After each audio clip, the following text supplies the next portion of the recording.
You got your meat and potatoes, red hot tomatoes, big chunks of barbecue, fried alligator, bagels crusted thick with poppy seeds.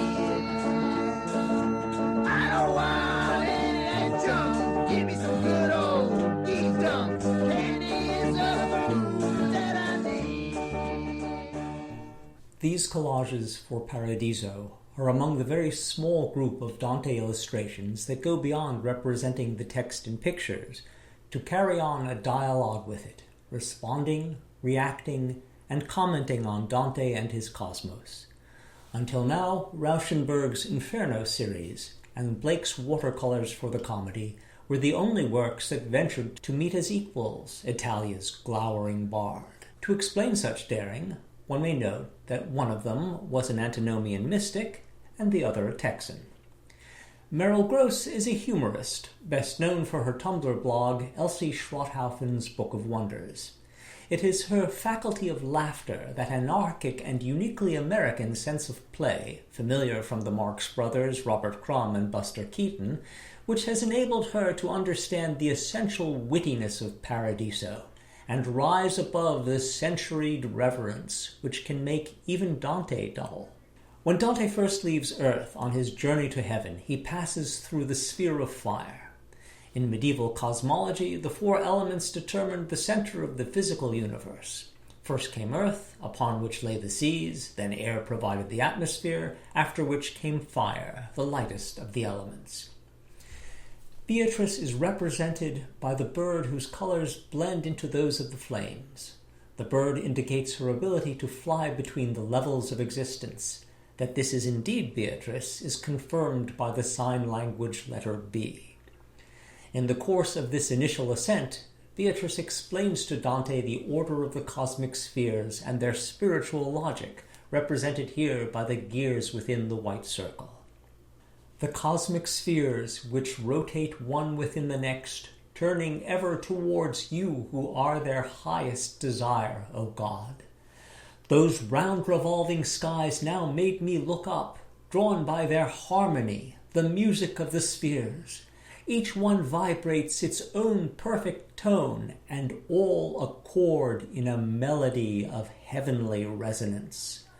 When I raised my gaze, allured by the music, it seemed to me the whole sky was afire.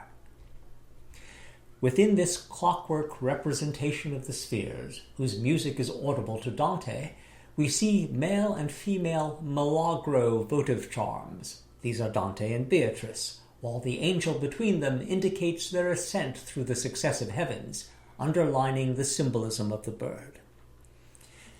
In Canto 3, we enter the sphere of the moon, which is the station of those who strove for holiness, without, however, fully achieving it. When Dante first arrives here and sees the souls peering out at him, their pale faces barely visible against the moon's silvery surface, he thinks they are reflections and turns around to look for the actual figures.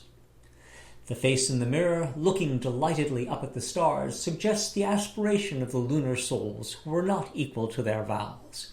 The mirror hints that their aspirations remained mere imaginings, shadows without substance. The soul looking excitedly at the stars also suggests Dante's realization, "At last I understood how every place in heaven is perfect paradise." The will of all heavenly souls is perfectly aligned with God's, so they would not even wish to be in some higher heaven. Gross has the blissful pair, Dante and Beatrice, at bottom, standing in a little cloud that suggests the pearly haze of Dante's lunar world. The red leopard patterns which energize the edges of the image may suggest a trace of the passions these souls felt in life, which led to their less than stellar spiritual achievement.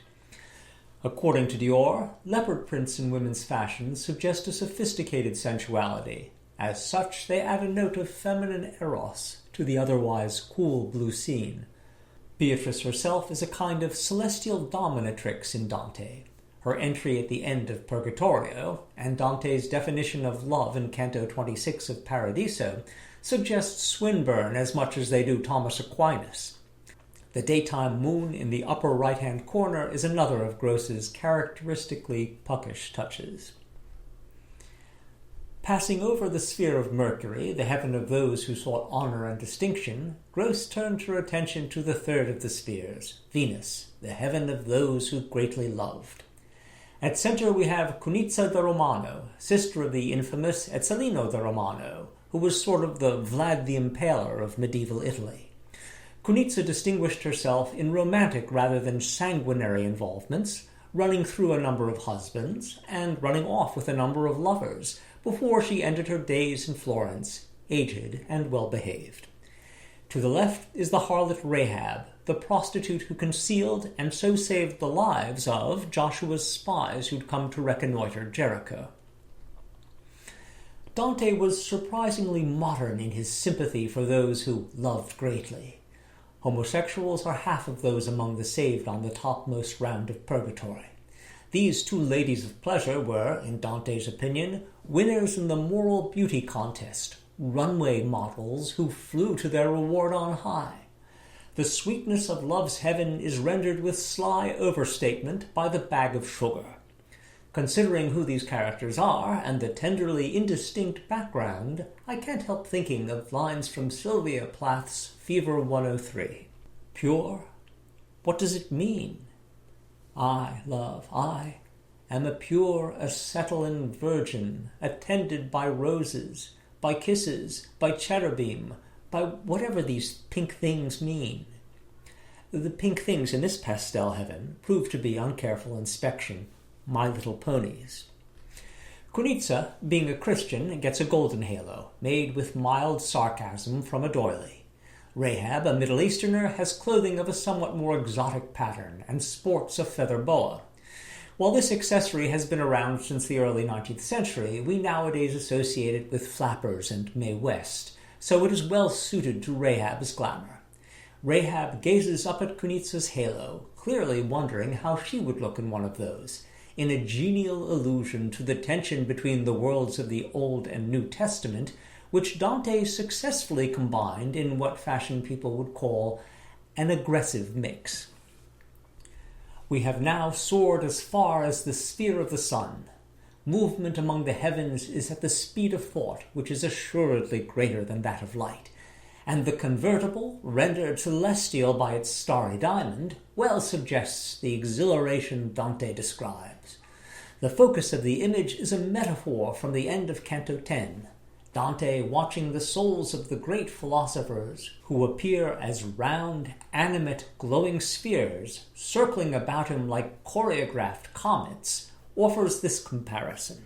Like a clock whose nestled, intricate gears turn together in their hidden closeness, each urging its mate to roll towards it, wheel within wheel, delicately meshing.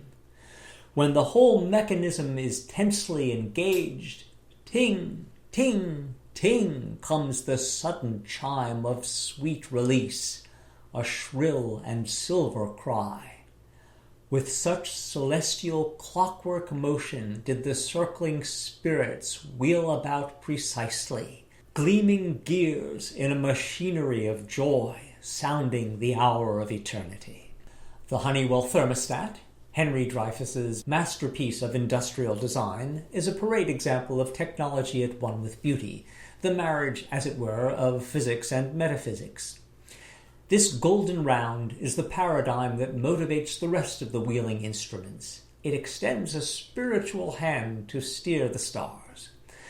The souls of the philosophers are the colored, shiny eyes of pure awareness, and that is Beatrice with crown and sash, leading Dante's spiritual progress, which takes place above and parallel to his physical interstellar journey. Then all around the double singing ring of shimmering spirits, a new luminosity was born, like the brightness along the whole horizon at dawn. For now further angelic beings clearly appeared, circling the first two coronas of souls. They made a round, surrounding breakout of starry lights, a vast, flashing chrysanthemum of splendors, more than eye could bear, a sky-wide glittering outburst of the Holy Spirit. I turned to Beatrice. She smiled, so newly beautiful, it was more than my mind could fathom then, or tongue can now express. The visit to the heaven of the sun ends with a dance of those stars which are the souls of the philosophers. These are rendered in 4 different though complementary ways, giving us an insight into Gross's method.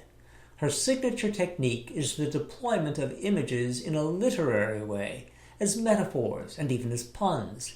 Her imagination succeeds in being visual and verbal and conceptual all at once. This is particularly appropriate for illustrating a poetic text like Dante's. He describes the heavenly souls variously as flames, gems, flowers, lamps, and so on, heaping up harmonies of sound, sense, and symbol. With Dantean alternation, Gross shows the souls as a partial arc of shiny 5-pointed stars, of the type a grade school teacher would put on a good homework assignment, one's first foretaste of a heavenly reward. The colored discs, though startling in their abstraction, are actually the images that follow Dante's physical description of the souls most exactly. He makes them glowing, intelligent spheres of disembodied brightness, changing color according to their mood. The marbled paper Gross has cut these figures from gives them a cloudy or starry look that visually aligns them with their heavenly context. One of them is a sliced tomato, which alludes to Dante's comment, "I turned to Beatrice. She smiled, so newly beautiful." In keeping with Gross's characteristic glee, this is graphic slang. From the 30s to the 60s, tomato was an informal term for a good-looking woman. Gross's witty image is slipped in as an aside, a conspiratorial visual whisper.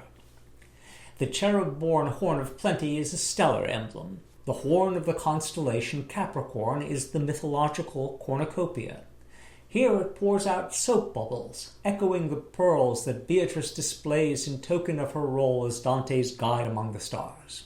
Gross's use of metaphoric soap bubbles for the shining, weightless souls makes me think of those well-known lines from Nietzsche's Zarathustra, which could serve as a comment on Gross's aesthetic in general. It seems to me that butterflies and soap bubbles, and everything in the human world that most resembles these, know most about happiness. To see these light, foolish, delicate, sensitive little souls fluttering, that seduces Zarathustra to tears and song. I would only believe in a god who knew how to dance.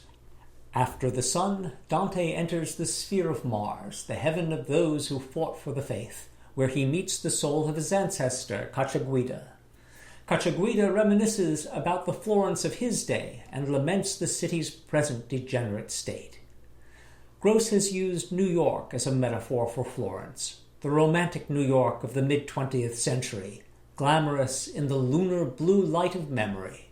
Lunar because the moon is an emblem of change, as in Dante's lines here. Even cities pass their prime, decay away. All that men build dies in time, same as those who made it.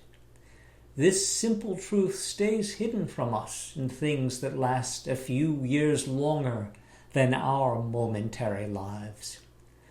Just as the moon, controlling the tides, ceaselessly covers and bears the shore, fortune causes Florence to rise up high, only to sink her again. Growing up in Queens in the 60s, Gross knew a Manhattan that was the center of the world, a city whose bygone high life is suggested by the raised champagne glass at lower left. In the upper right, a red planet reminds us that this scene of urban nostalgia takes place in the sphere of Mars. That is, of course, Beatrice at lower right. The mood of nostalgia is strengthened by the 2 tiny faces in their circles, looking like photographs of one's immigrant ancestors, and the 2 Diane Arbus-like girls suggest all the sadness of photographs, which are the autumn leaves of visual recollection. The blue spheric heads on the twin girls identify them as redeemed souls native to this landscape. I got a Hershey bar and licorice whips, juju bees and black wax lips. That's the stuff that makes a man a man. Forget your vegetables